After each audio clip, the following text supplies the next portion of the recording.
வாழ்க வையகம், வாழ்க வையகம், வாழ்க வளமுடன். குரு வாழ்க, குருவே துணை.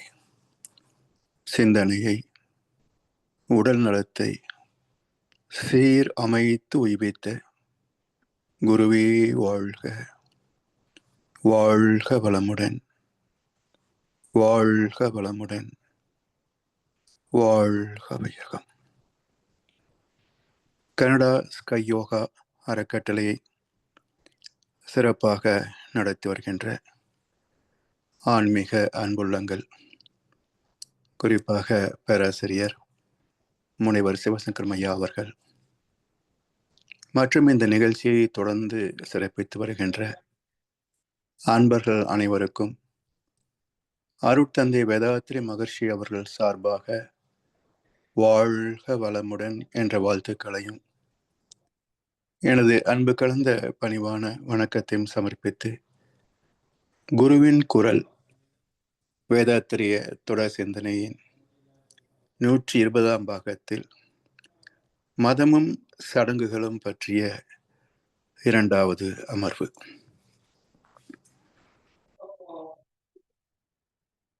மதம் கடவுள் வழிபாட்டை மையமாக கொண்ட ஒரு அமைப்பு. இதை குறித்து மகர்ஷி அவர்கள் ஒரு கவியிலே சொல்லிக்கின்ற கருத்துக்களை முதலில் பார்க்கலாம். எம் மதத்தும் கடவுள் என்ற குறிப்பு உண்டு, எண்ணி வணக்கம் செலுத்தும் முறைகள் உண்டு, நம் அறிவை புலன்களத்தமை பண்படுத்தி நல்வாழ்வை தரும் வழிகள் இவைகள் ஆகும். இம்முறையில் பண்பட்ட அறிவின் வேகம் இறைவனை கண்டு அடைந்துவிட மீறும்.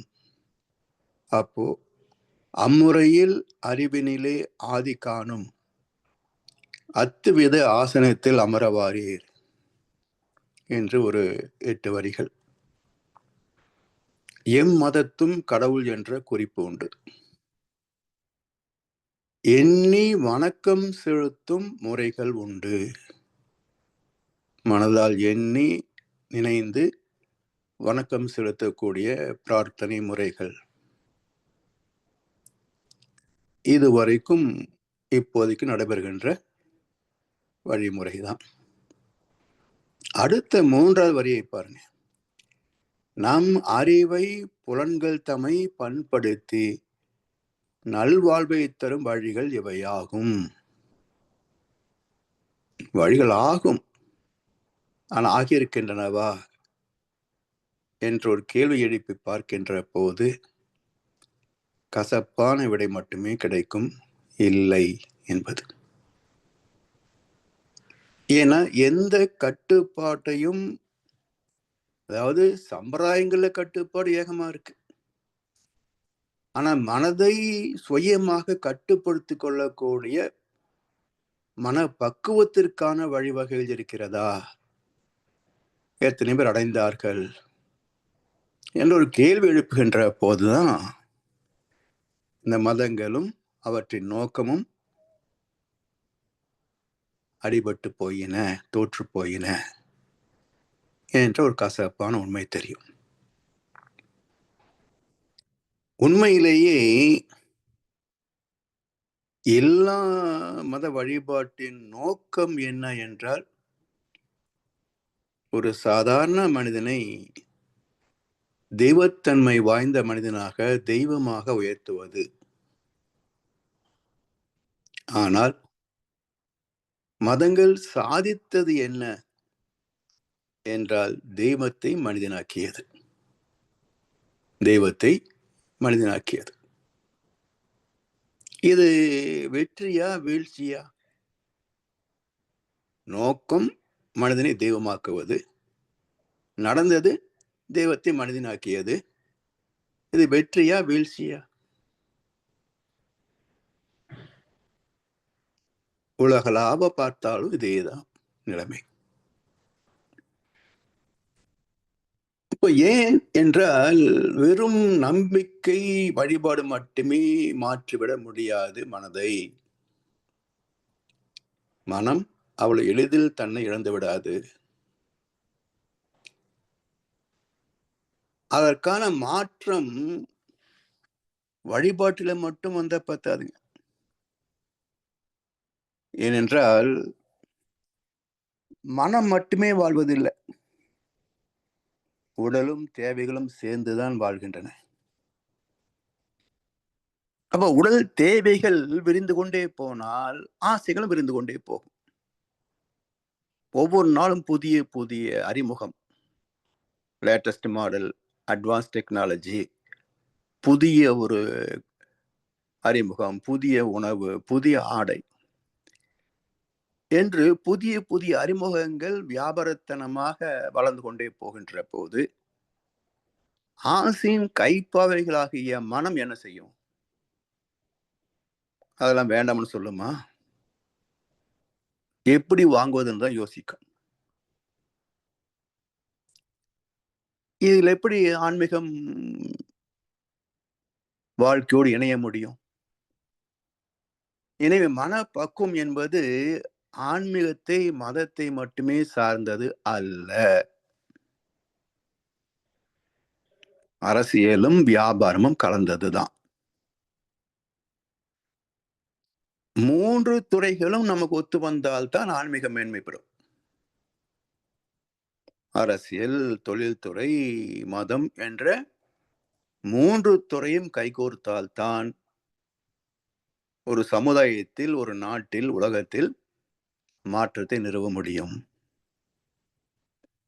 ஒரு பக்கம் ஆசைகளை சீரமையுங்கள், தேவைகளை குறைத்துக் கொள்ளுங்கள், சிக்கனமாக வாழ கற்றுக்கொள்ளுங்கள் என்று அறிவுரை.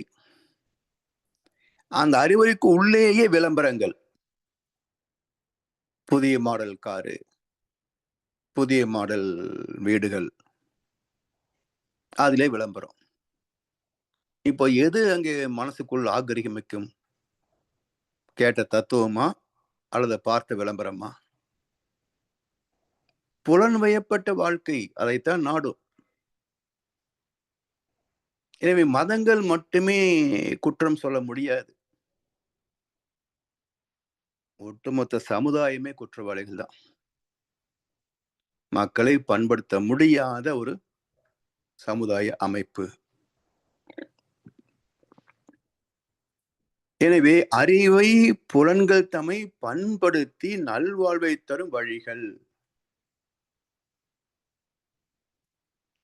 இந்த 3ம் சேர்ந்ததுதான். அறம் சார்ந்த நிர்வாகம், அரசியல்.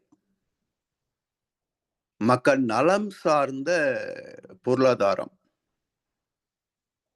ஆத்மாவை மேன்மைப்படுத்தும் மதங்கள். இந்த 3ம் சேர்ந்தால்தான் முன்னேற்றம் சாத்தியமாகும். இல்லை என்றால் ஆமை மலையேறின கதை தான். நேரா போனாலாவது எதுக்கு ஒரு நாளைக்கு அடைஞ்சிடலாம். சுத்திட்டு போச்சுன்னு வச்சுக்கோங்க, இந்த ஆமை எப்போ போய் மலை உச்சிக்கு சேர்றதுங்க? அதே மாதிரிதான் மனித சமுதாயம். இது நேர்வழியும் திரும்பல, சுற்று வழியோ மிக நீண்டது. எந்த மனிதன் எந்த தலைமுறையில் ஞானம் பெற முடியும்? இப்ப நோக்கம் அடிபட்டு போகிறது. அது மட்டுமல்ல, இந்த வசதிகளை பெறுவதற்கு, தருவதற்கு ஒருவன் இருக்கிறான். ஆடவன்கிட்ட போய் கேட்டீங்கன்னா கிடைக்கும். 50 ரூபாய் கொடுத்து ஒரு வீடு பொம்மையை வாங்கி கோவில் மரத்துல கட்டிட்டீங்கன்னா உங்களுக்கு 50 லட்சம் வீடு கட்டுற யோகம் வரும். பாக்குறோம் இல்லையா? தொங்குத கார் பொம்மை தான் காணும். வீடு பொம்மை தொங்குது, குழந்தை பொம்மை தொங்குது. கார் பொம்மை தான் காணும். கொஞ்சம் மரியாதை பாக்குறாங்க போல.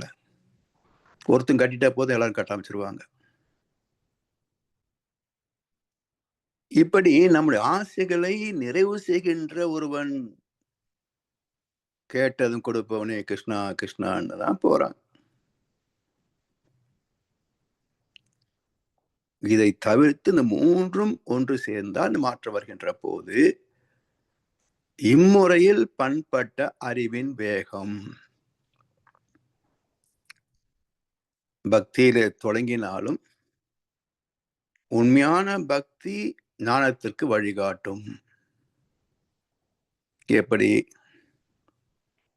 இப்போ வீடுகளில செடி கொடி மரமெல்லாம் இருக்கும். உதிர்கின்ற இலைகளை அள்ளி குப்பையில போட்டுருவோம். தோட்டத்துல ஒரு குழிய வெட்டி அதெல்லாம் தூக்கி அதில் போட்டு சாணத்தை எல்லாம் போட்டு உரமாக்கிடுவாங்க. காடுகள் இந்த வேலை யார் செய்வாங்க? அத்தனை மரங்கள், அத்தனை இலைகள் உதிரும். யாரை சுத்தம் பண்ணுவாங்க? யார் அதை உரம் தயாரிப்பாங்க? தானே மக்கி தானே உரமாகும். தானே மக்கி தானே உரமாயிடும். இதே போலத்தான் பக்தி எப்படி அந்த மரத்திலிருந்து உதிர்கின்ற இலைகள், மற்ற இலைகள் எல்லாம் சேர்ந்து மக்கி அதே மரங்களுக்கு உரமாக மாறுகின்றனவோ, இதே போலத்தான் பக்தி என்ற பழைய இலைத்தலைகள் மக்கி போக போக ஞானம் என்ற வித்துக்கு அது உரமாக மாறும். அப்ப பக்தி எப்படி இருக்கணும்? உண்மையான பக்தியாக இருக்கணும். கோவிலுக்கு போவது, வணங்குவது வணக்கத்திற்காக மட்டுமே, வேண்டுவதற்காக அல்ல. 48 வாரம் அட்டெண்டன்ஸ் போடுறதுக்காக அல்ல.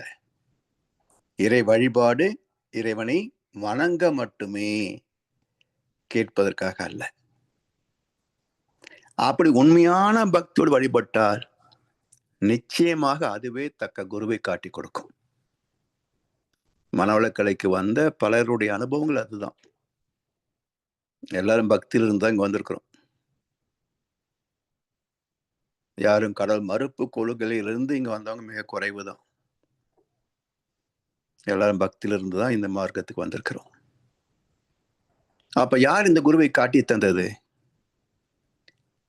நம்முடைய முன்னோர்களின் பக்தி, நம்முடைய ஈடுபாடு தகுந்த குருவை காட்டி தந்தது. இங்கே உண்மையிலே பற்றி கொண்டு பயன்பெறுகிறார்கள். சும்மா என்ன சொல்றாங்க பார்க்கலாமா வந்த பயன் கிடைக்காது. இதை முழுமையாக பயிற்சி செய்து பக்குவமாகின்ற போது அதன் விளைவாக நற்பயன்களை நாம் சந்திக்கின்றோம். இப்படி பண்பட்ட அறிவின் வேகம் இறைவனை கண்டு அடைந்துவிட மீறும். அப்போது அந்த முறையிலே அறிவினிலே ஆதி காணும் அத்வைத ஆசனத்தில் அமரவாரீர். வழிபாடு முறையில எல்லாம் கடவுள், பக்தன், குரு 3 ஸ்டேஜ் வச்சிருக்கிறோம். நமக்கு நாம பக்தர்கள், நமக்கும் இறைவனுக்கு இடையில ஒரு மிடில் மேன், பூசாரியோ, குருக்களோ, மதவாதியோ அல்லது குருவோ. அப்ப இவள் வழியாக நாம் இறைவனை அடைகின்றோம். இப்ப 3லிருந்து 2 ஆகி 2லிருந்து 1ஆக மாறுகின்றோம். குருவை பற்றி கொண்டு குருவே தெய்வமாக உள்ளவர்கள் குருவாக இருக்கணும். அப்போ நமக்கு குருவுக்குள்ள தொடர்பு, குரு சிஷ்ய உறவு பக்தனுக்கும் தெய்வத்துக்கும் உள்ள உறவாக மேன்மை பெறும். எனவே இந்த மதங்களும் அதை சார்ந்த சடங்குகளும் ஏன், எப்போது, எதற்காக, எந்த நோக்கத்தை அடைவதற்காக வந்தன? இந்த பூர்வீகம் தெரியாமல் பயன் கொள்ளவே முடியாதுங்க. பக்தி மார்க்கத்தை பயன் கொள்ளவே முடியாது. இவற்றை விளங்கிக் கொண்டு தகுந்த முறையிலே பயன் கொண்டு தேவையற்றதை விளக்க வேண்டும். பொருள், புகழ், செல்வாக்கு, புலன் இன்பங்கள் இவற்றிலேயே வாழ்க்கை தொலைந்து போகிறது. வாழ்க்கை வசதிகளை பெருக்கிக் கொண்டே போகிறோம். ஆனால் வாழ்க்கையை தொலைத்து விட்டோம் என்பது எங்க தெரியுதுங்க? மரண தருவாயில் தெரியும். என்னத்தை சம்பாதிச்சு, என்னத்தை அனுபவிச்சு, என்ன சுகத்தை கண்டேன் போ என்ற சலிப்பு வரும்போதுதான் இந்த பற்று, பந்தம், பாசத்துல இருந்து ஒன்று திரும்ப இந்த பக்கம். அப்போ கேள்வி என்ன பண்றதுங்க? அவ்வளவு குறுகிய மார்க்கமா ஞானம் பெறுவது? எனவே இந்த வாழ்க்கை வசதிகளை பெருக்கிக் கொண்டோம், வாழ்க்கையை தொலைத்து விட்டோம் என்பது கூட வாழ்க்கையின் இறுதி கட்டத்திலே தான் நமக்கு தென்படுகின்றது. அப்போ ஒன்றும் இயலாமல் வாழ்க்கை தோற்று போகிறது. வாழ்ந்ததற்கான அடையாளமே இல்லாமல் செத்து போகிறோம். பிறர்க்கரிய மாண்ட பிறவி பெற்ற ஒருவன் இப்பிறவிலே ஈஸ்வர தரிசனத்தை பெற முடியாமல் போனால் அவன் வீணே பிறந்தவனாகிறான். அவர் தண்டச்சோறுன்ட்டாரு ராமகிருஷ்ண பரமஹம்சர். எனவே மனித பிறப்பின் நோக்கம் என்ன? விலங்குகள் போல வாழ்க்கை வாழ்வதற்காக நம்ம வரல. ஒரு உயர்ந்த நோக்கத்தை முன்வைத்துதான் மனிதனாகவே பரிணாமம் நிகழ்ந்தது. எத்தனையோ லட்சக்கணக்கான தலைமுறைகளை கடந்து விட்டோம். இன்னும் அந்த முதல் படிக்கட்டிலேயே நின்றிருந்தால் இது சாக்கடை வாழ்க்கை அல்லவா? பல பேர்கள் எடுத்தாச்சு. இன்னும் பக்தி என்ற அந்த முதல் படிக்கட்டை தாண்டுவதற்கே மனம் விரும்ப மாட்டேன் என்கிறதே.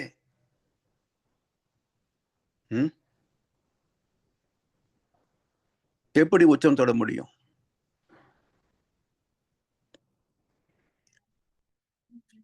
எனவே இதெல்லாம் கடந்த நிலை. அதான் அத்வைதம். 3 கோட்பாடுகளை வைத்திருக்கிறார்கள். அத்வைதம், துவைத்தம், விசிஷ்டாத்வைதம் என்று 3 கோட்பாடுகள். அத்வைதம், துவைத்தம் எல்லோருக்கும் தெரியும். இந்த விசிஷ்டாத்வைதம் தான் கொஞ்சம் குழப்பமாக இருக்கும். மகரிஷி மிக எளிமையான உதாரணம் சொல்லுவார்.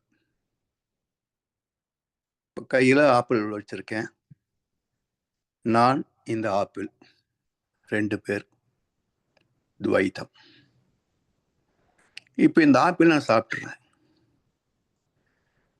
வெளியே ஆப்பிள் இல்லை. இப்போ உள்ளே போன உடனே செரித்து தாதுக்களாக மாறிடுமா? அது செரிக்கிறதுக்கு 3 மணி நேரம் ஆகும். அப்புறம் குடலை போய் அது செரிமானமாகி அடுத்த மாசம்தான் உடம்பா மாறும். 7 தாதுக்கள் மாறி முடிவதற்கு கிட்டத்தட்ட 30-32 நாட்கள் ஆகும் சொல்றேன். இப்ப சாப்பிட்ட உணவு அடுத்த மாசம்தான் உயிராக மாறும். அந்த பயணத்தை ரசம், ரத்தம், சதை, கொழுப்பு, எலும்பு, மஜ்ஜை, சுக்கிலாம். சரி, இப்ப அது உயிரா மாறிடுச்சு. இப்ப எங்க ஆப்பிள் இல்ல? அது அத்வைத்தம். சரி, இப்ப உடலுக்குள் இருந்து கொண்டு செரிமானம் முடிகின்ற வரைக்கும் இருந்தது இல்லையா? ஆப்பிள் என்ற தனித்துவத்தோடு இருந்தது இல்லையா வயிற்றுல? அது விசிஷ்டாத்வைத்தம். நான் ஒன்று, எனக்குள் ஆப்பிள் கூழாக இருக்கிறது. அது விசிஷ்டாத்வைதம். அது செரிக்கப்பட்டு உடலாக மாறிவிட்ட பிறகு அது அத்வைத்தம். அப்ப நான் ஆப்பிள் 2, நான் ஒன்று, எனக்குள் ஆப்பிள் கூழாக இருக்கிறது, விசிஷ்டாத்வைதம். ஆப்பிள் முற்றிலும் செரித்து நானாக மாறிவிட்டது, அத்வைத்தம். அவ்வளவுதான். அப்ப ஒன்று எப்படி 2 ஆகி 2 எப்படி மீண்டும் ஒன்றாகும்? அதுதான். அப்ப இதற்கான விளக்கங்கள் மதத்திற்கு எல்லாமே எந்த மதமாக இருந்தாலும் அதுக்கு ஒரு மூல நூல் உண்டு. தத்துவ நூல் இல்லாத ஒரு மதம் உண்டா பாருங்க. ஏதோ ஒன்றை சார்ந்தா வச்சிருப்பாங்க. அப்ப அது என்ன சொல்லுகிறது அந்த மூல நூல்? நமக்கு மூலப்பொருளாக ஒரு இறைவன் இருக்கின்றான். அதை அடைவது நம்முடைய நோக்கம் என்று சொல்வதுதான் மதத்தினுடைய கோட்பாடு. சென்ற வகுப்பில் சொன்னது போல இறை உணர்வு, அறநெறி இரண்டும் தான் எல்லா மதங்களின் அடிப்படை கோட்பாடுகள். இப்ப இந்த இறைவனை அடைவதற்கான மார்க்கம் என்ன? அறம் சார்ந்த வாழ்க்கை. அறத்துக்கு என்ன விளக்கம்? எத்தனையோ பக்திமான்களை நாம் பார்க்கிறோம். கோவிலுக்கு போகாதவர்கள் என்பது மிக குறைவு தானே. 110 கோடி பேர் தானே கடவுள் ஒரு கடவுளை பற்றிய சிந்தனை இல்லாதவர் 110 கோடி. மிச்சம் 710 கோடியும் கடவுளை வணங்குகின்ற, நம்புகின்ற கூட்டம் தான் பெரும் பகுதி மக்கள். இவர்களுடைய வாழ்க்கையிலே அறம் இருக்கிறதா என்று பார்க்கும். இப்போ தமிழ்நாட்டை பொறுத்த வரைக்கும் அறம் செய்ய விரும்பு. என்ன அர்த்தம்? பிச்சைக்காரனுக்கு காசு போடு. இதுதான் தமிழ்நாட்டில் எல்லா மக்களுக்கும் தெரிந்த அறம். அறம் செய்ய விரும்புன்னு பிச்சைக்காரனுக்கு காசு போடு. இதுதான் அறமா? இதைத்தான் வள்ளுவர் சொன்னாரா? வலியுறுத்தி சொன்னாரா? அரண் வலியுறுத்தல். பிச்சைக்காரன் காசு போடுறது வள்ளுவர் அவ்வளவு வலியுறுத்தி சொல்லணுமா என்ன? அப்ப அந்த குரட்பாக்களை யாரோ படிச்சாங்களா? வள்ளுவருக்கு சில வச்சாங்க. அவங்களா படிச்சாங்களா 10 குரட்பாக்களை? இல்ல திருக்குறளுக்கு விளக்கம் எழுதினவங்க எல்லாம் இந்த 10 குரட்பாக்கள் மட்டும்தான் வாழ்கிறார்களா?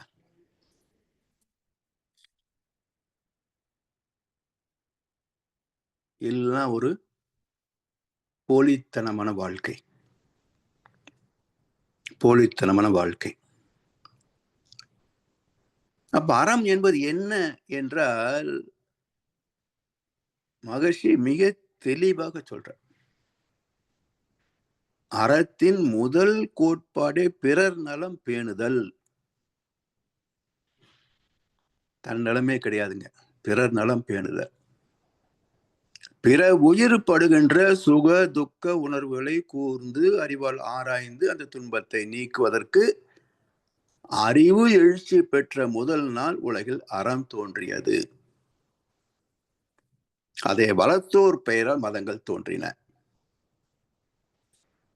அப்ப மதத்தின் அடிப்படை கோட்பாடு அறம். அறத்திலிருந்து எட்டுகின்ற உச்சம் இறை உணர்வு. அறம் போதிக்கப்பட வேண்டுமா இல்லையா? அப்ப அறம் என்பதை தெளிவாக போதிக்கின்ற போது அறத்தின் முதல் கோட்பாடு ஈகை. துன்பப்படுகின்ற ஒரு ஜீவனுக்கு, மனிதனுக்கு உதவுகின்ற கருணைதான் முதல் வெளிப்பாடு. எந்தெந்த வகையில் உதவி செய்யலாம்? உணவில்லாத ஒரு மனிதனுக்கு உணவு கொடுக்கலாம். ஒரு போக்குவரத்து கடந்த மறுபக்கம் போக முடியல, வயோதிகம், கைப்பிடித்து கடந்து உதவி செய்கிறோம். இது போன்ற தத்துவ விளக்கங்கள், எப்படி வாழ்வது என்று தெரியாத மக்களுக்கு இது ஒரு அறிமுகம். என்ன தவறு செய்தேன், அதுதான் எனக்கும் புரியவில்லை. வந்து பிறந்து விட்டேன், ஆனால் வாழத் தெரியவில்லை. அருகில் இருந்து சொல்லிக் கொடுத்தால் விவரம் தெரியாதா? விளக்கம் புரியாதா? சொல்லி கொடுத்தா தானே புரியும். சொல்லியே கொடுக்கலன்னு எப்படி புரியும் சொல்லுங்க? இப்போ அறிவை கொண்டு, அனுபவங்களை கொண்டு அறிவுரை, வழிகாட்டுதல். அப்ப ஈகையின் வடிவம் 3: பொருளால், உடல் உழைப்பால், அறிவின் அனுபவத்தால். இதன் மறுபக்கம் என்ன? நம்மால் யாருக்கும் எந்த வகையிலே துன்பம் வரக்கூடாது. ஒழுக்கம். இந்த இரண்டும் இணைந்த வாழ்க்கைக்கு பெயர் கர்மயோகம். அப்ப அறம் என்பது ஒழுக்கம், கடமை, ஈகை. 3 அம்சங்கள் இணைந்த வாழ்க்கை முறையே அறம், அறநெறி, தர்மம், ஈமான், தீன். இப்போ இதன்படி வாழ தொடங்கிவிட்டால் இன்னொரு ஜீவன் துன்பத்தை நீக்குவதுதான் எனது வாழ்க்கையின் முதல் கோட்பாடு. இதன் மறுபக்கம் என்னால் துன்பம் கொடுக்க கூடாது என்ற ஒழுக்கம். இந்த இரண்டும் சார்ந்ததே வாழ்க்கை என்றால் இதுல எங்கே சுயநலம் இருக்கு, எங்கே குற்றம் இருக்கு, எங்கே பிறர் வளம் பறிக்கின்ற பாவம் இருக்கு, இன்னொரு சுதந்திரத்தை பறிக்கின்ற பாவம் எங்க இருக்குது? இல்லையே. இப்படி வாழ்ந்திருந்தால் எல்லோருக்கும் தானாகவே இறை நாட்டம் வந்திருக்கும். இறைவனை அடைய வேண்டும் என்ற உத்வேகம் தானாகவே முகிழ்ந்திருக்கும். இப்படி வரலையே. இப்ப எவ்வளவு பெரிய ஓட்டை இருக்கு சமுதாயத்துல. இன்றைக்கு கூட தமிழ்நாட்டில் ஒரு ஆதீனத்தை கைது செய்வதற்காக இன்னொரு பேச்சாளர் சொல்றார், எல்லா மடவாதிபதிகள் பெயரிலும் கேஸ் இருக்குதுன்றார். மடத்தின் சொத்துக்களை விற்றது, மிஸ்யூஸ் பண்ணினது, கோவில் நகைகளை என்ன சொல்வது, டூப்ளிகேட் நகையை போட்டுட்டு ஒரிஜினல் எல்லாம் களவாடியது. இப்படி ஒவ்வொரு மடாத மேலேயும் குற்றம் பத்திரிகை இருக்குன்னு ஒரு புகழ்பெற்ற பேச்சாளர் சொல்றாரு. இன்னைக்கு காலையில கேட்டேன். இவர்களே திருடர்கள் என்றால் இவர்கள் எந்த திருடனுக்கு வழிகாட்ட முடியும் சொல்லுங்க? Indiscipline people teaching us discipline. எப்படி சமுதாயம் உருப்படும் சொல்லுங்க? இவர்களை நம்பி பின்னாடி போனா எங்க போய் சேர முடியும்? திருட்டுத்தனத்துக்கும் கொள்ளைக்கும் தான் போக முடியும். சான்றோனை பின்பற்றினா சான்றோன் ஆகலாம். சான்றோர் போல வேஷமிடுபவனை பின்பற்றினா வேஷம் தான் போடணும். ஞானம் எப்படி கிடைக்கும்? நல்லவர் போல் வெளி வேஷங்கள் அணிந்து நடிப்போர் நடுவில் இருப்பதில்லை. நான் நயத்தோடு நல் அறம் காத்து நடப்பவர் நடுவில் இருக்கின்றார். சத்தியத்தின் எல்லையிலே, உயர் சமரச நெறிகளிலே, அன்பின் சக்தியிலே, நேச பக்தியிலே, உண்மை சமத்துவம் காட்டும் சன்மார்க்கத்திலே ஆண்டவன் ஒருவன் இருக்கின்றான். இந்த சன்மார்க்கத்தை விட்டுட்டு எப்படி போய் ஆண்டவன் தேடுவது, அடைவது சொல்லும்? அப்போ விளைவு என்ன? குற்றமில்லாத சமுதாயம் இல்லாமல் போனது. எங்கும் குற்றம் இருக்கு. எண்ணிக்கை தான் பேதப்படுகிறதே தவிர குற்றம் இல்லாத உலகத்தை பார்க்க முடியல.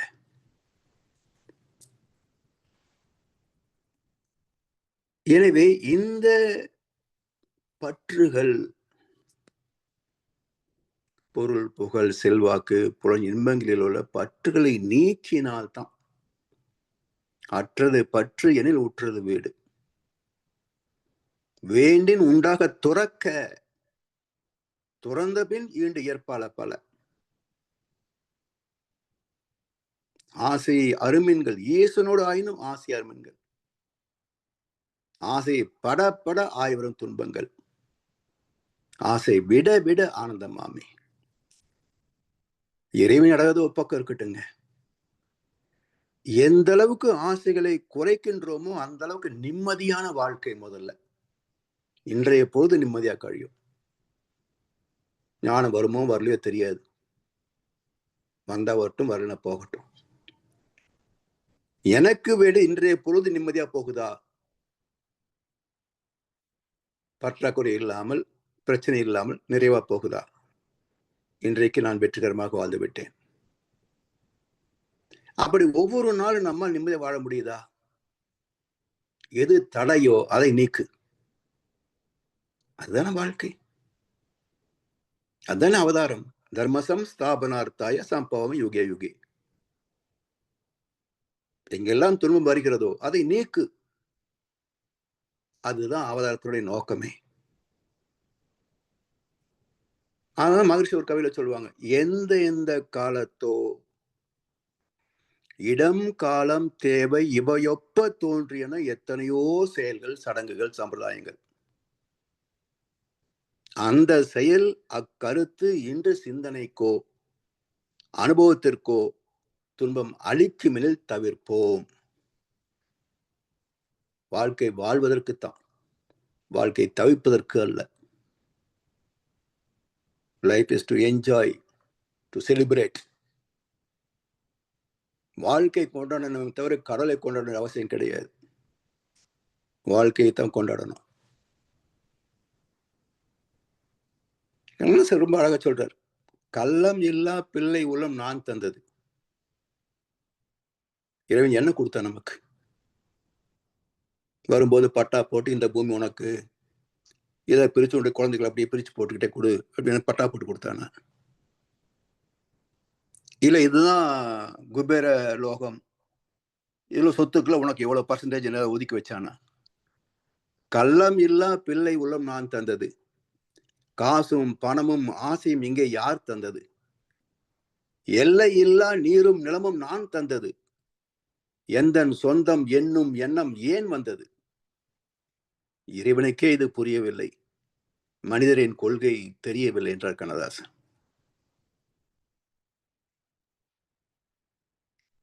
என்ன வாழ்க்கை, எங்க பிரச்சனை? யோசிச்சு பாருங்க. போதும் என்று கொஞ்சம் எல்லாம் நிம்மதியா தான் இருக்கிறாங்க. உறவு, நட்பு, சுதந்திரம், அதிகாரம், ஆணவம் இதெல்லாம் போதுமடா. குறை சொல்றாங்களா? பரவாயில்ல, இருந்தா திருத்திக்கிறேன், இல்லையா அலட்சியப்படுத்திடுறேன். சொன்ன கேட்கறாங்களா? சந்தோஷம், கேட்கலையா ரைட், அட்ஜஸ்ட் பண்ணிக்கிறேன். எங்க பிரச்சனை? இதுக்கு பேர் தான் ஆன்மீகம். Tolerance, adjustment, sacrifice. இதுதான் வாழ்க்கை. இது இல்லாம நிம்மதி வாழ முடியாது. எல்லாரும் என் பேச்சுதான் கேட்கணும், வீட்டுல நாட்டுல. ஆனா எவன் பேச்சுக்கு நான் கேட்க மாட்டேன். இப்படித்தான் நல்லா இருக்கிறாங்க. எப்படி நிம்மதி கிடைக்கும் யோசிச்சு பாருங்க. இதுக்கு இறைவன் எந்த வகையில பொறுப்பு? இறைவன் எல்லா நோய்களும் பிரச்சனைகளும் தீரணும் தீரணும் தீரணும்னு சொல்லலாம், கோவில் கோவில சுத்துறாங்க. இந்த பிரச்சனைகளுக்கும் இறைவனுக்கும் என்ன சம்பந்தம் சொல்லுங்க? எல்லாம் நாம கிரியேட் பண்ணதுதான். All are man made. Nature made எதுவுமே கிடையாது இதுல. அப்ப இதெல்லாம் நமக்கு கற்றுக் கொடுக்காத வரைக்கும் குற்றமே தெரியாது நமக்கு. ஒவ்வொரு மனிதன் என்ன நினைக்கிறாங்க, என்ன மாதிரி யோகி உலகத்துல யாருமே கிடையாதுங்க. நல்லவன், எனக்கு நானே நல்லவன். அடுத்தவனுக்கு அவங்கதான் சொல்லணும் இவர் நல்லவர்னு. நானே சொல்லிட்டு அலையிறது என்ன பிரயோஜனம் சொல்லுங்க பார்ப்போம். அடுத்த சொல்லணும் இவர் நல்லவர் அப்படின்னு. எனவே முதலில் நமக்கு அறிமுகம், இன்ஃபர்மேஷன். இதுதான் வாழ்க்கை, இதுதான் பயணம். இங்க துவங்கி இங்க போய் முடியும். இப்போ பொதுவாக எல்லாரும் என்ன சொல்றாங்க, இறைவனிலிருந்து மனிதன் வந்தான், நம்மை படைத்தவன் இறைவன் என்று எல்லாரும் சொல்றாங்க. இந்து, கிறிஸ்தவம், இஸ்லாம், பௌத்தம் எல்லாரும் சொல்றாங்க இறைவனிலிருந்து நாம் வந்திருக்கிறோம். சரி, இப்ப நம்மை புரிந்து கொண்டால் தான் இறைவனை புரிய முடியும்.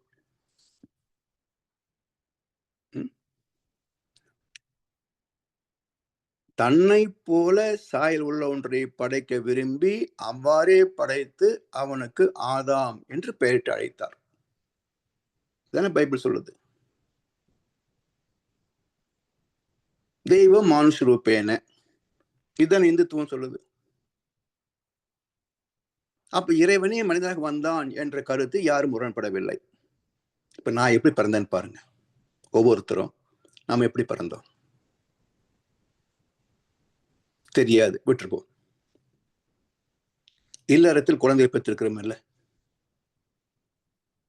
எப்படி பிறந்தாங்க? 45 நாள் முடிகின்ற சமயத்துலதான் மருத்துவத்துல போனா சோதித்து பார்த்து உண்டா இருக்கதா இல்லையான்னு கன்ஃபார்ம் பண்றாரு.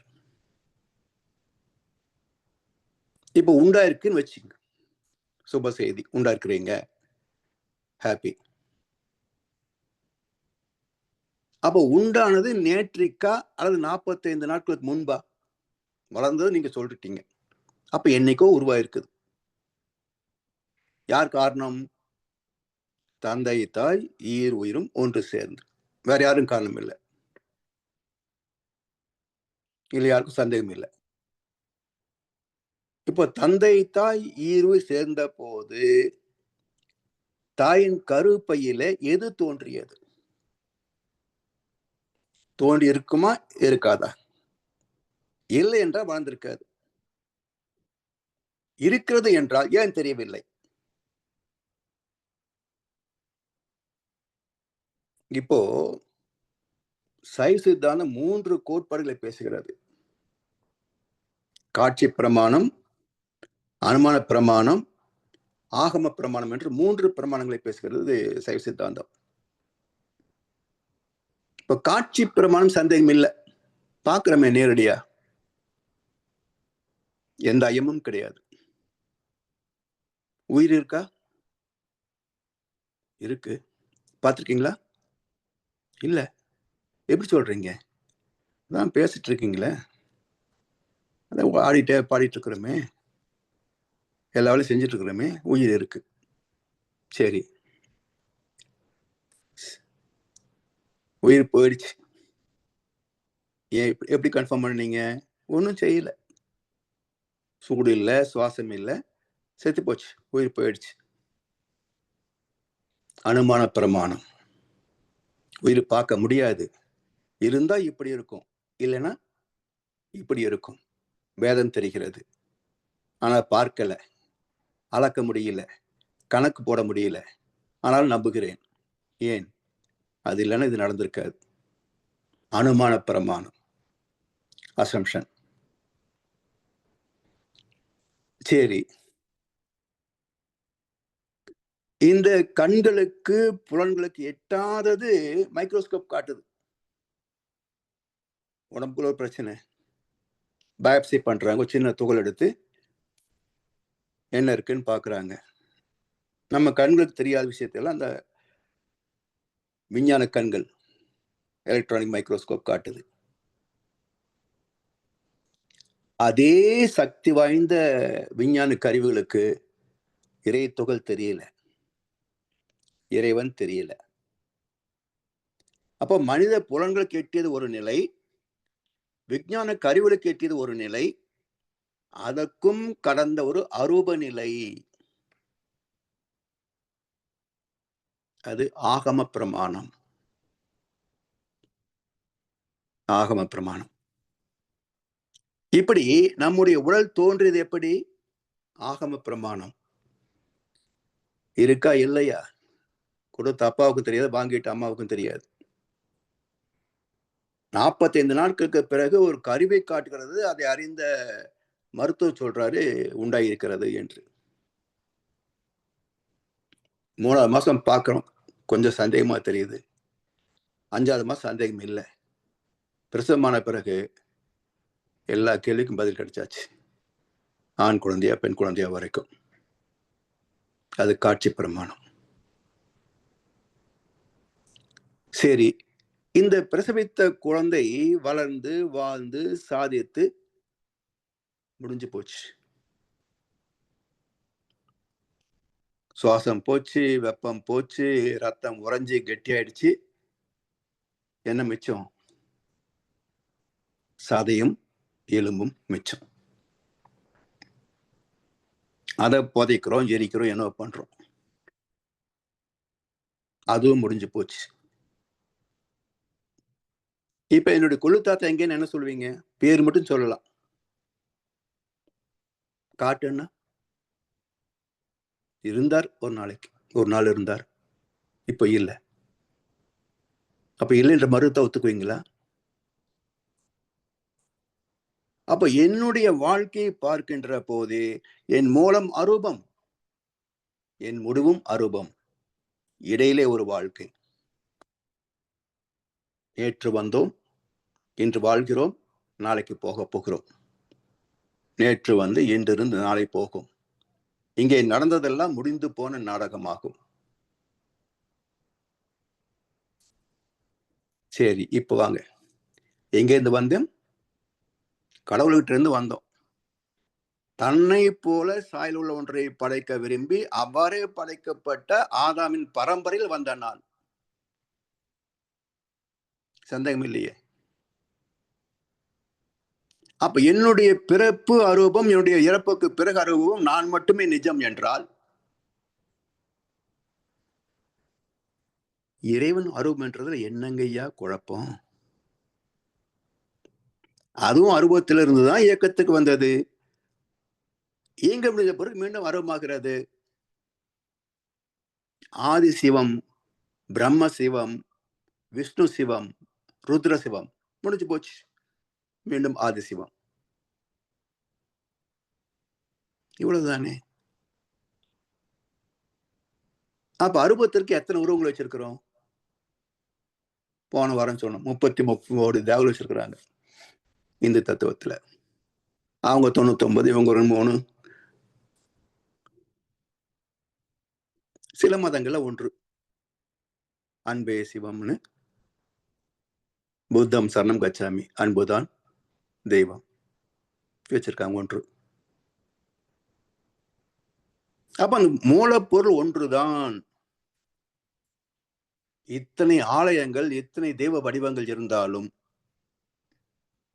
மூலப்பொருள் ஒன்றுதான். அப்ப இத்தனை வடிவங்கள் எதற்காக? ஆலய வழிபடுவதற்காக. இந்த மனதை பக்குவப்படுத்தி அந்த இறைவனோடு ஒன்றை செய்கின்ற ஒரு பயிலரங்கம். கோவில் என்பது, வழிபாட்டு ஸ்தலம் என்பது ஒரு பயிலரங்கம், ட்ரைனிங் சென்டர். எதை ட்ரெயின் பண்ணணும்? இந்த மனதிலிருந்து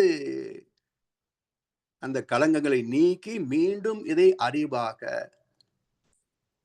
இந்த ஜீவாத்மாவை மீண்டும் பரமாத்மாவாக தரமாற்றம் செய்கின்ற மார்க்கமே ஆலய வழிபாடு, மதம்.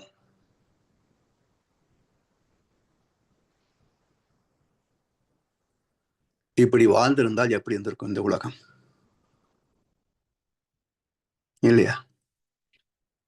அப்ப இதைத்தான் சொல்ல வந்தது தத்துவம். இதைத்தான் போதிக்க வந்தது மத அமைப்புகள். ஆனா என்ன செய்தது?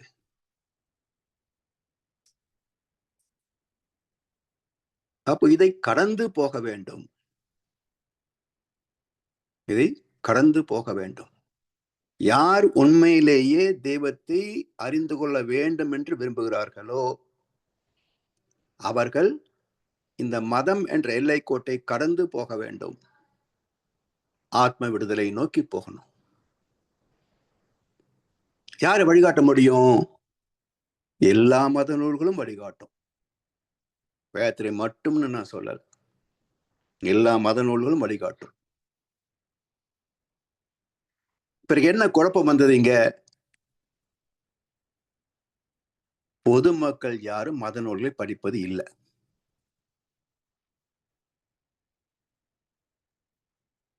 அதனுடைய மூல நூல் படிக்கணும். நிறைய பேர் அதுக்கு விரிவுரை எழுதியிருப்பாங்க. அதெல்லாம் அவங்களுடைய மனோபாவத்தை பொறுத்தது. அது உண்மையை எடுத்துக்க முடியாது. எது ஞானிகளால் அருளப்பட்டதோ, திருக்குரான், பைபிள், பகவத்கீதை, திருக்குறள், இப்ப லேட்டஸ்ட் வேதாத்திரியம், எது உண்மையான மகான்கள் அருளப்பட்டதோ அந்த மூல நூலுக்கு போகணும். அதை வைத்து பார்க்கின்ற போது எந்த கருத்தும் பேதமே கிடையாது. ராமாயணம் ஆகட்டும், மகாபாரதம் ஆகட்டும், கந்த புராணம் ஆகட்டும், பைபிள் ஆகட்டும், திருக்குறள் ஆகட்டும். திருக்குறள் படிச்சிருக்கேன், அது தெளிவா தான் இருக்கு. ரொம்ப கடினமான வசனங்கள் எதுவுமே திருக்குறள்ல இல்லை. வாழ்க்கை எப்படி நடத்துவது என்ற கோட்பாடு அதுல விரிவாக பேசப்பட்டிருக்கிறது.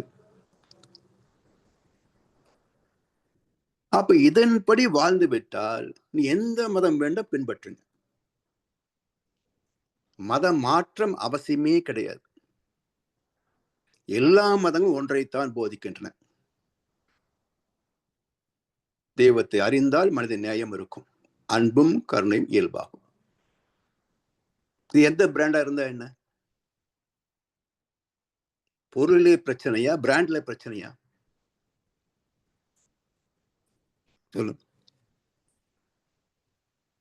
அப்ப பொருள் தானே பயன்படுத்துறோம், பிராண்ட் எதுவா இருந்தா என்ன? அப்ப எந்த மதத்திலையும் இருக்கலாம், whatever may be your religion, no problem. Strive for self perfection. ஒழுக்கமா இருக்கிறோமோ அதை பார்க்கணும். நம்மால் எந்த உயிருக்கும் துன்பம் வரக்கூடாது. நல்லது செய்யணும்னு சொல்லலை, துன்பம் செய்யாமல் இருந்தா போதும். நல்லது செய்வது இறைவனின் இயல்பு. அன்பு ஊற்றாய் பெருகி அனைத்து உயிர்களோடும் இன்ப ஊற்றாய் நிறைந்த இறைவா, இன்பத்தை அவன் தருவான். அது கெடுப்பது யாரு? சக மனிதர்கள். அப்ப இதை நிறுத்து, இன்பம் தானே நிறைந்திருக்கும்.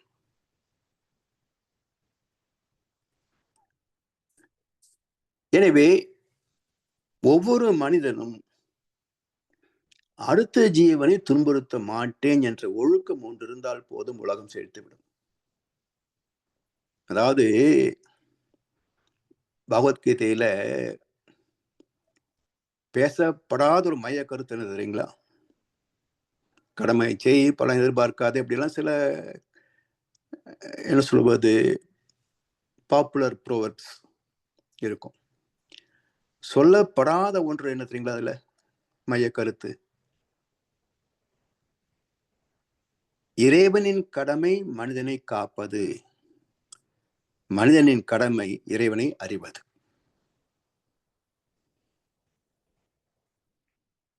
இப்ப நாம என்ன செய்யறோம்? கோவிலை சுத்தி சுத்தி வந்தாலும் நாம பார்த்து 4 காசு சேர்த்து வச்சாதான் நம்ம குழந்தைகளுக்கு ஆகும்னு தான் எல்லாரும் நினைக்கிறாங்களே தவிர, என்னை காப்பவனை இறைவன், என் சந்ததி காக்க மாட்டேன் எங்கேயாவது சொன்னானா? அப்ப இறை நம்பிக்கை என்பது என்ன?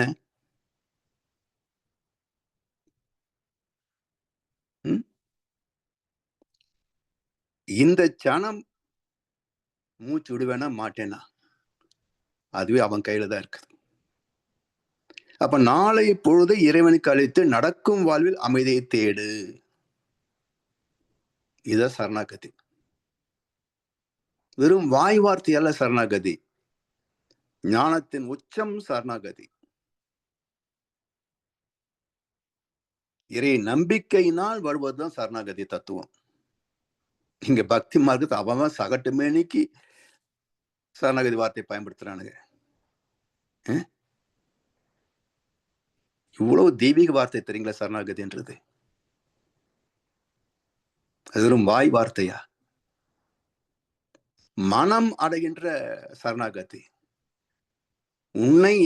என்னை உனக்கு தந்தேன், ஒரு சிறிய தொண்டனாக என்னை உலகு காக்கு, இதுதான் சரணாகதி. கேட்பது சரணாகதி அல்ல, தன்னையே அர்ப்பணித்து விடுவது.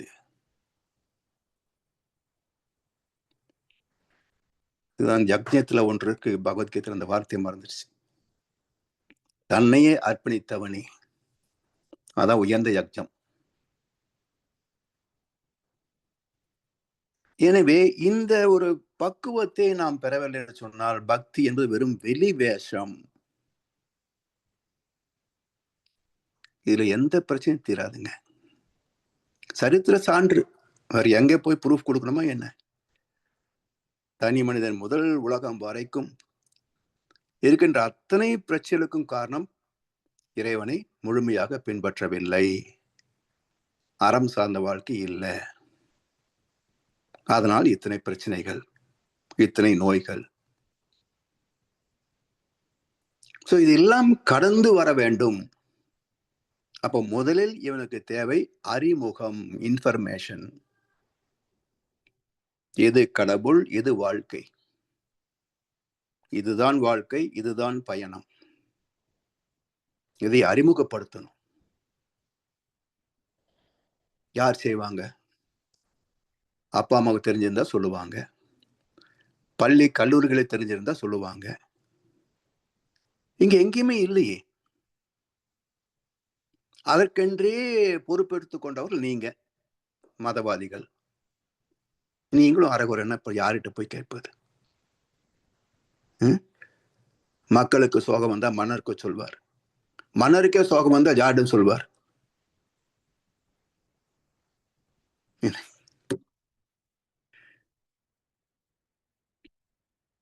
இப்ப என்ன பண்ணி ஆகணும்? இருக்கின்றவர்களிலே யார் அசல் யார் நகல் என்பதை தேர்வு செய்ய வேண்டிய முதல் கடமை பொதுமக்களுக்குத்தான் உண்டு. யாரைத்தான் நம்புவதோ பேதை லஞ்சம், அம்மம்மா பூமியிலே யாவும் பஞ்சம். யார் நம்புறது? வேதத்தை மகர்ஷிமா ஒருத்தர் இருக்காங்க, பணம் வேண்டாம், பதவி வேண்டாம், அதிகாரம் வேண்டான்னு சொல்லி இறை தொண்டே இன்முகமும் எளிமையுமே எனது செல்வம், வீடோ ஏகவெளி என துறவு எண்ணத்தில் பூண்டேன் என்ற ஒரு மகான் தான் மக்களுக்கு வழிகாட்ட முடியுமே தவிர, சொத்து கணக்கு பார்க்குறவங்க, விதவிதமா காஸ்டியூம் போடுறவங்க, கால் விழுவதை வரவேற்பவர்கள், படோடமை செய்பவர்கள், பந்தா பண்றவங்க, இவர்களுக்கும் ஞானத்திற்கும் சம்பந்தமே கிடையாதுங்க. அடக்கம் அமர் அருள் வைக்கும், அடக்கம் அமர் அருள் வைக்கும். அந்த அடக்கம் என்பது என்ன? புலனடக்கம் மட்டுமில்லை, நாவடக்கம் மட்டுமில்லை, மன அடக்கம். மன அடக்கம் அதுதான் அமர் அருள் வைக்கும்.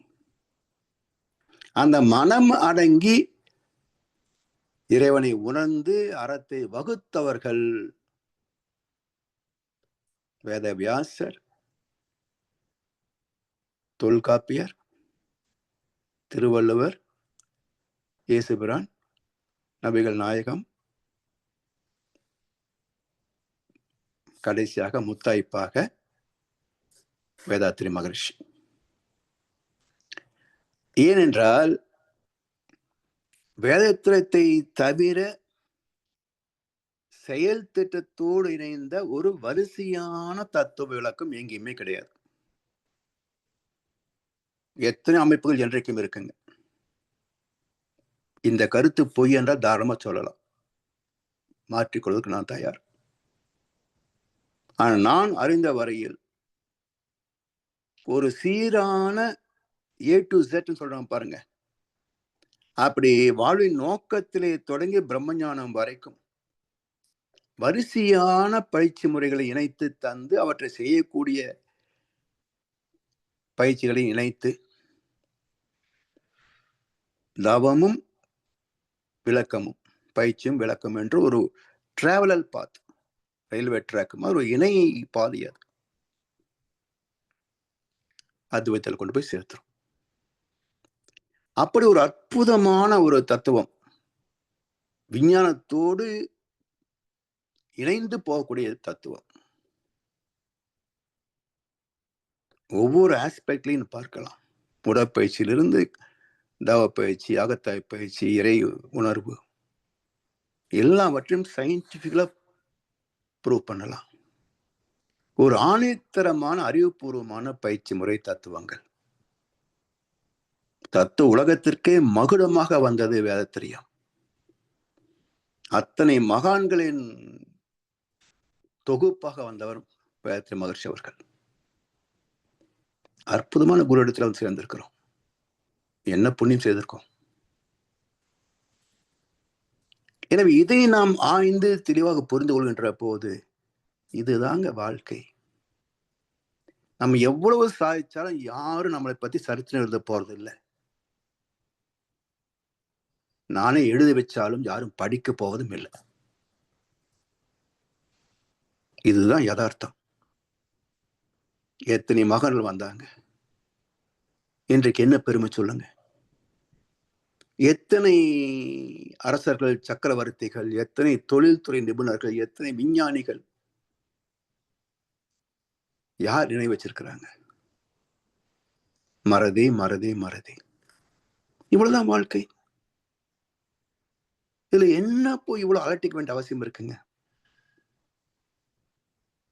அந்த பக்குவம் வருகின்ற போது கடலளவு கிடைத்தாலும் மயங்க மாட்டேன், அது கையளவே ஆனாலும் கலங்க மாட்டேன், உள்ளத்திலே உள்ளதுதான் உலகம் கண்ணா, உள்ளத்திலே உள்ளதுதான் உலகம் கண்ணா, இதை உணர்ந்து கொண்டேன் துன்பமெல்லாம் விலகும் கண்ணா. துன்பம் விலகினா நிம்மதி தானே, நிறைவு தானே. எனவே வெறுமனே இந்த சின்ன சின்ன பதவி, பணம், இடம் என்ன இருக்கு இந்த வாழ்க்கையில? இன்னைக்கு செத்த நாளைக்கு பாலும்பாங்க. ஒரு நாளைக்கு ஒப்பாரி வைப்பாங்க, அவ்வளவுதான். அடுத்த நாள் நம்மள வந்துட்டு போறாங்களா என்ன? நீ இன்றி நான் இல்லை, நான் இன்றி நீ இல்லைன்னு தான் டயலாக் பேசணும் ஃபர்ஸ்ட் நைட்ல. இப்போ வேடிக்கையா தெரியுது. நாளைக்கு நீ போ, அப்புறம் நான் வரேன்றோம். இவ்வளவுதான் வாழ்க்கை. கணேசன் வேடிக்கை சொல்லுவார், பருவம் வந்து அனைவருமே காதல் கொள்வதில்லை, காதல் கொண்டு அனைவருமே மனமுடிப்பதில்லை, மனமுடித்து அனைவருமே சேர்ந்து வாழ்வதில்லை, சேர்ந்து வாழும் அனைவருமே சேர்ந்து போவதில்லை. இவ்வளவுதான்ப்பா வாழ்க்கை. இதுல என்ன பந்தம், பற்று, பாசம் என்ன தேவை இருக்கு? இது போன்ற கருத்துக்களை தினசரி தினசரி தினசரி கேட்டு கேட்டு கேட்டு இந்த மனச ஒரு மோல்ட் அடிக்கணும். புடம் போட்டா தான் ஆன்மீகத்தின் பக்கமே திரும்பும். அதுக்கப்புறம் தான் தத்துவம், விளக்கம், பயிற்சி எல்லாமே. இந்த வாழ்க்கை சாஸ்வதம் என்று நம்பியிருக்கின்ற வரைக்கும் ஆசையும் தீராது, பாவமும் போகாது. அப்புறம் இறைவன் சும்மா விடுவானா? அதுக்கு தகுந்த தண்டனை கொடுத்துட்டே இருப்பான். எப்பதான் போய் சேர்றது சொல்லுங்க. எனவே மதங்களின் நோக்கம் அடிபட்டு விட்டது. அதனால்தான் மகர்ஷி இதெல்லாம் விட்டுடுங்க. போன வாரம் ஒரு கவி சொன்னேன் பார்த்தீங்களா? என் மதத்தாரிடம் இல்லை ஏழ்மை, பஞ்ச மகா பாவங்கள். எனவே இதை விடுத்து ஒரு புதிய ஒரு வாழ்க்கை முறைக்கு திரும்ப வேண்டும் என்ற கருத்தை வைத்து வாய்ப்படுத்த எல்லோருக்கும் நன்றி பாராட்டி என்ற உரையை நிறைவு செய்கின்றோம். வாழ்க வளமுடன், வாழ்க வளமுடன், வாழ்க வையகம். வாழ்க வளமுடன். மிக்க நன்றிகள் ஐயா. வாழ்க வளமுடன் ஐயா. சிறப்பு. மிக உணர்வுபூர்வமான சிந்தனை உரை. மிக்க நன்றி ஐயா. இப்பொழுது அன்பர்களுடைய கேள்வி பதில் பகுதிக்கு செல்வோம். ஐயாவிடம் உங்கள் கேள்விகளை கேட்க விரும்புபவர்கள் அல்லது கருத்துக்களை பெருமாற விரும்புபவர்கள் கைகளை உயர்த்தி கேட்கலாம்.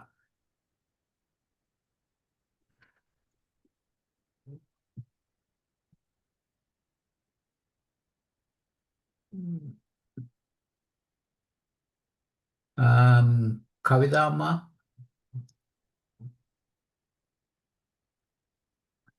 அன்மியூட் பண்ணிட்டு பேசுங்களாம்மா. ஐயா வாழ்க வளமுடன் ஐயா. வாழ்க வளமுடன் ஐயா. சொல்லணுமா சொல்லுங்கள். ஐயா, மனிதன் அதாவது கடவுள் மனிதன் ஆகலாம், மனிதன் இறைவனாகலாம். அது எப்படிங்க? கடவுள் எப்படி மனிதன் ஆகும்? அதாவது பரிணாமத்தில் இறைநிலை தான் எல்லாமாக மாறி மனிதனாக வந்திருக்கிறது இல்லைங்களா? வேற எந்த வகையிலும் வரல. ஒன்றில் இருந்து ஒன்று, 2 உயிர் சேர்ந்தா 3வது உயிர் உருவாகுது. சோ பரிணாமத்தில் எல்லாமே ஒன்றிலிருந்து ஒன்றாக பரிணமித்து வந்ததுதான். இல்லாத ஒன்று இங்க வரல, எங்கிருந்தோ எங்கேயும் வரல. அதுதான் பரிணாமம் சொல்லக்கூடிய எவல்யூஷன், இறைவனுடைய பரிணாமம். சோ இப்போ மனிதன் மீண்டும் அங்க போகணும், இறைவனை அடையணும். இப்ப என்ன சொல்றாங்க? இறைவன் பூஜ்யம் சொல்றாங்க எல்லாரும் இல்லையா? அந்த பூஜ்யத்திலிருந்து ஓரறிவு, ஈரறிவு, 3 அறிவு, 5 அறிவு, 6 அறிவு மனிதன் சொல்றோம். இப்ப எண்களை அமைச்சவங்க பாருங்க, பூஜ்யம் தொடங்கிய இடத்திலேயே போய் முடியுது. வாளறிவன் மூலம் முடிவு தெரிந்த நிலை வாளறிவன், அது பூஜ்யம். இப்போ மனிதனாக வந்தவன் என்ன பண்ணிருக்கிறோம்? 6 அறிவோடு நிக்கிறோம். ஒரு புள்ளியை தொடங்கி 270 டிகிரி பயணித்த பிறகு குறுக்க திரும்பிடுது.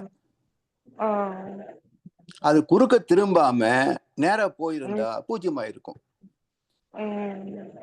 அப்ப 6 அறிவு மனிதன் பூஜ்யமாக மாற வேண்டும். குறுக்க திரும்பிடுச்சு. எங்க குறுக்க? பொருள், புகழ், செல்வாக்கு, புலன்பங்களில் மடைமாற்றம் பெற்று விட்டது. இந்த மடை மாற்றத்தை நேர்படுத்தி விட்டால் மீண்டும் மேல் நோக்கு போய் மூலத்தோடு இணைகின்ற போது பூஜ்யமாகி விடுகிறது. அந்த பூஜ்யம் தான் இறைவன். முற்றும் கசந்ததென்று பற்றறுத்து வந்தவர்க்கு சுற்றமென நின்றிருப்பான் ஒருவன். அவனை தொடர்ந்து சென்றால் அவன் தான் இறைவன். சரிங்களாம்மா? சரிங்க, இப்ப புரிஞ்சது. நன்றிம்மா. வாழ்க. நன்றிங்கம்மா. வாழ்க வளமுடன் ஐயா. வாழ்க வளமுடன் ஐயா. வாழ்க வளமுடன்.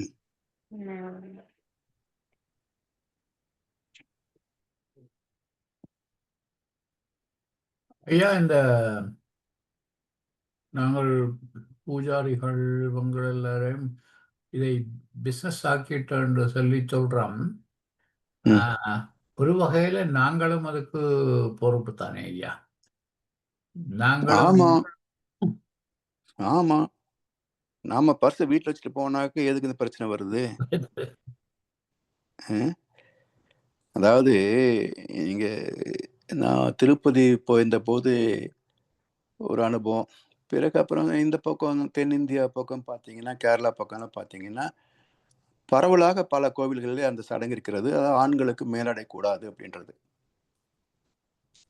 சட்டை போடாத, பனியன் போடாத, செல்போன் கொண்டு வராத, ஆப்பிள் வாட்ச் கட்டிக்காத, தண்ணி சாப்பாடுலாம் கொண்டு வராது, எத்தனையோ கட்டுப்பாடுகள் வைக்கிறாங்க. அப்ப யோசிச்சு பார்த்தேன், இதெல்லாம் வேண்டாம் வேண்டான்றாங்க. ஆனா பர்ஸ் எடுத்துட்டு வர சொல்லலாம் இல்லையா? அது எந்த கோயில் சொல்ல மாட்டேன்றானே இல்லையா? அது ஒரு அங்கம் தானே. செல்போன் வேண்டான்னு சொல்றீங்க, 80,000 ரூபா ஒரு போனு, அதை வெளியே வச்சுட்டு போன்றீங்க. பர்ஸ்ல 80,000 வச்சிருக்க போறாங்க. அவ்வளவு மதிப்புள்ள பொருளையே கிலோக்கு ரூம்ல கொடுத்துட்டு வரலாம் அப்படின்றோம். மாறி போச்சுன்னா போன் அவ்வளவுதான், கொஞ்சம் 80,000 ரூபா போச்சு இல்லைங்களா? ஆனா அது சொல்ல மாட்டேன்றாங்களே, நீங்க பர்ஸ் கொண்டு வரலாம், ஏன்னா அது எங்களுக்கு வேணும். மத்தெல்லாம் உங்க சமாச்சாரம், அது இருந்தா என்ன, போனா என்ன, தொலைஞ்சா எங்களுக்கு என்ன? இதுதானே. அப்ப என்ன கருத்துல வச்சிருப்பாங்க? ஏன்னா இவங்க ஒன்றும் உருவாக்கல, இந்த சடங்கை உருவாக்கியது ஒரு மகானாகத்தான் இருக்கணும். என்ன சொல்றாங்க? பந்தம், பற்று, பாசம் என்ற ஆடைகளை களைந்து விட்டு திறந்த மனதோடு வந்து ஆண்டவனை தரிசிக்க வேண்டும். இதை சொன்னா இவன் பனியனை கழட்டு சட்டை கழட்டுன்றான். இப்ப யாரு புரிந்தவர்கள், யாரு புரியாதவங்க? மதிவாதிகள் சொன்ன சடங்குகளை மதவாதிகள் கையில் எடுத்ததனால் இங்கே குழப்பமே மிச்சம். உண்மைகள் காணாமல் போச்சு. சடங்கு மட்டுமே இங்க நிக்குது. யாரை கடை விளக்கம் சொல்லாது. அப்படித்தான் அதெல்லாம் போடக்கூடாது. ஏன் போடக்கூடாது? வெளியே போ. இஷ்டம் இருந்தா கழட்டிட்டு உள்ளவா, இல்லையா வெளியே போ. இவ்வளவுதான் தெரியும் விளக்கம். கேள்வி கேட்பதே குற்றம் தானே பக்தி மார்க்கத்துல, இல்லையா? ஏங்க இப்படின்னு கேட்டா விளக்கம் சொல்வதற்கு யாருக்கும் பொறுமையும் இல்லை, விளக்கம் தெரியவும் இல்லையே. அப்ப நாம் மிகப்பெரிய குற்றவாளிகள் தான். இந்த மதத்தின் பெயரால் இவ்வளவு நடப்பதற்கு காரணம் நாம தான். உண்டியல கொண்டு போய் கொட்டுறோமே. அப்புறம் எடுத்துக்கிட்டான் 1800 கோடி எடுத்துக்கிறான், அவன் கோயிலுக்கு தர்றது இல்லை அப்படின்னா நீங்க கொண்டு போடுறீங்க.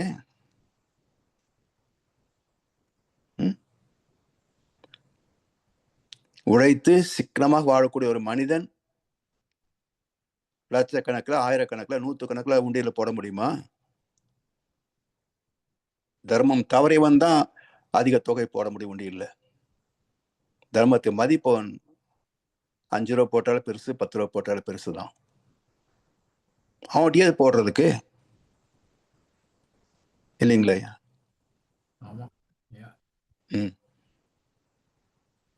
நன்றி ஐயா. இதுவரை நேரமும் குருவின் குரல் வகுப்பு 120 இந்த வகுப்பை சுவை சிறப்பாக நமக்கு நடத்தி தந்த பேராசிரியர் பழனிசாமி ஐயாவுக்கு நாம் நமது நன்றிகளை தெரிவிப்பதோடு ஐயாவுக்கு வாழ்த்து தெரிவிப்போம். பேராசிரியர் பழனிசாமி ஐயா அவரது உடல் நலம், மனவளம், பொருளாதார வளம், அவரது அன்பு குடும்பம், அவரது வேதாத்திரிய தொண்டு